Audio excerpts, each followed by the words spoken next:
It's 2025, no more excuses. Let's master your cut crease in this very detailed makeup tutorial for beginners.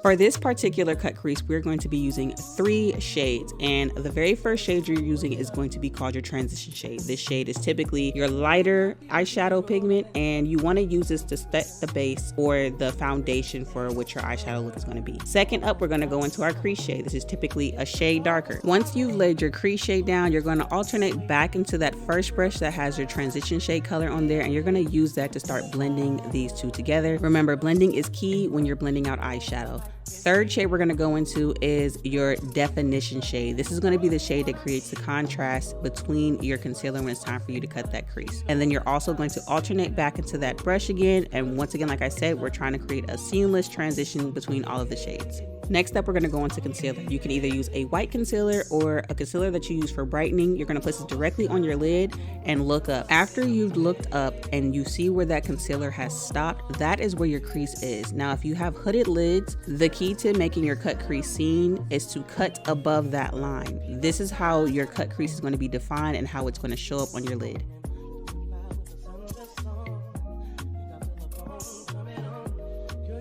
After you smoothed out your lid, you're going to go ahead and apply whatever color that you want on the lid. Preferably, I recommend you going into a lighter shade than the shade that you use to set the foundation for your cut crease.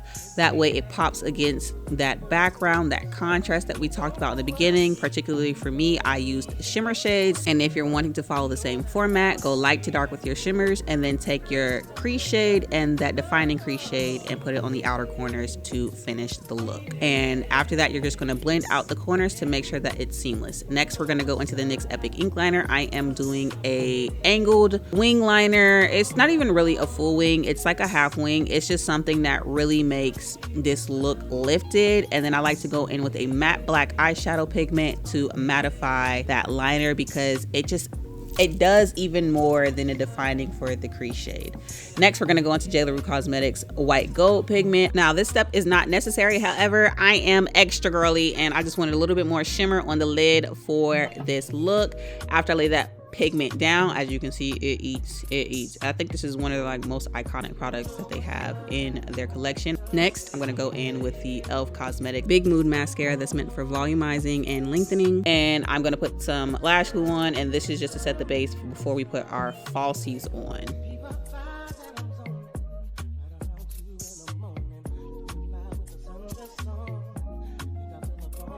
Before we go any further, be sure to give this video a like, a thumbs up if you're already feeling the eye look, and if you're already feeling this tutorial, be sure to subscribe. We have more to come, bestie. Please become a bestie. I would love to have you here so we can create some looks together. Now on to the makeup underpainting part. I'm gonna go into my brand. This is my brand, Timeless Beauty, and I'm only gonna use one pump. This is in the shade Warm Mahogany. I mean, look at that color match. Look at that coverage.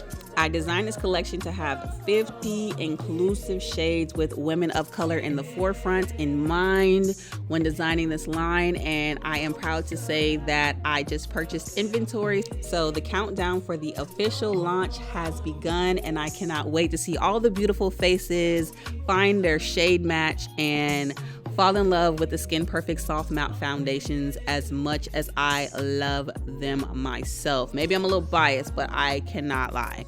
The Skin Perfect Soft Matte Foundations are going to be a staple this fall and the rest of the year. Mark my words, it's going to be that girl. Next up, we're going to go into the e.l.f. Cosmetics Camo Blush. I'm using the shade Pinky Promise. Now, this one probably hates to see me coming. I grab this blush for everything. It just gives me exactly what I need. Also love the placement of where I put it because it gives that lifted look. I'm all for a lifted look. I'm a mommy of 3. These designer bags be bagging sometimes, and I need something to make me look a little bit more youthful under glam whenever I'm doing my makeup. After we applied that Bobbi Brown concealer, we're going to go into the Sephora Best Skin Ever 22.5 in for some brightening under the eye. Then I'm going to go into my unreleased Timeless Beauty product to do some bronzing and make sure we define that nose a little bit more. And we're going to spray with the Shop Miss A matte setting spray because I am an oily skin girly and I need this makeup to last, even though I'm only going to be wearing it for maybe about 20 to 30 minutes after I finish filming.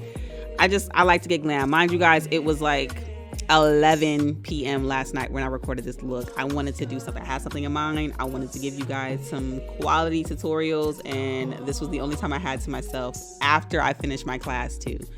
So now I'm going to take that Real Technique setting brush. I love this brush down for when it comes to blending out concealer. You'll hear me rant about this in every tutorial prior and now and in the future. It just gives off like HD flawless finish touches. Also, I found that holding the mirror up this way makes for blending underneath the eye way more smoother. So I will say, take that note for sure. It definitely gave me a smoother under eye when I did that method. Now I'm gonna go in and finish blending out this bronzer and make it nice and smooth and neat. Oh, before I forget, every product that I use, if not every, will be listed down below or tagged. Now to set the base, I'll be going in with the Beauty Bakery Flower Setting Powder in the shade Oat Translucent, and I always take a thin layer. I always tap off the excess before I go in because I don't want flashback, and I want to make sure that it's a nice even coverage all the way through. This helps eliminate cakiness and gives you that nice smooth flawless base that you want to see whenever you're applying your makeup. Also, tidbit ladies, if you got peach fuzz, shave it off, because trust me, it's going to show up in photos, and then when you go to put your powders on, it's going to look crazy. After we've applied our setting powder, we're going to go into the e.l.f. pressed powdered foundation, and I'm going to go over that setting powder just so that it gives a more natural tone for the under eye, our top lip, and our chin. Now you can stop at the setting powder, however I like for a more seamless blend with everything, and I feel like topping it off with a foundation is almost like using a finishing powder. Next, we're going to go into the Hoola Caramel bronzer, and we're going to bronze up that face. There's not much explanation needed here. I love this bronzer down. I'm actually looking into some more bronzers because I feel like they don't have this one anymore, and I love this formula, and if I go buy a new one and they don't have the formula that I like, I'm gonna be very, very, very, very, very upset. I know Juvia's Place does not have this anymore, but I live by this blush. This is the Bella blush, and I'm gonna take a nice fluffy brush, and I'm just gonna go ahead and lay that at the highest points on my cheekbone. And I like to do this just because it really just brings out my cheekbones for my face. I have a small round head, as you can see. Now we're going to go into the ColourPop gel liner, and I'm going to go ahead and put that on my waterline. I opted in for a brown because obviously this look is full of neutrals, and also I didn't want an extremely dark waterline. I wanted just something nice and smooth and soft. I'm also going to take the same eyeshadow shades that I used for the 3 in the beginning and take that on my waterline just to smoke this out. And quite literally, I'm doing my transition, my crease, and then I did the defining crease shade on the outside. Mind you, I was vibing with some good old R&B. I don't know what it is about R&B music late at night while doing makeup. It's like ultra sexy, and I'm here for it.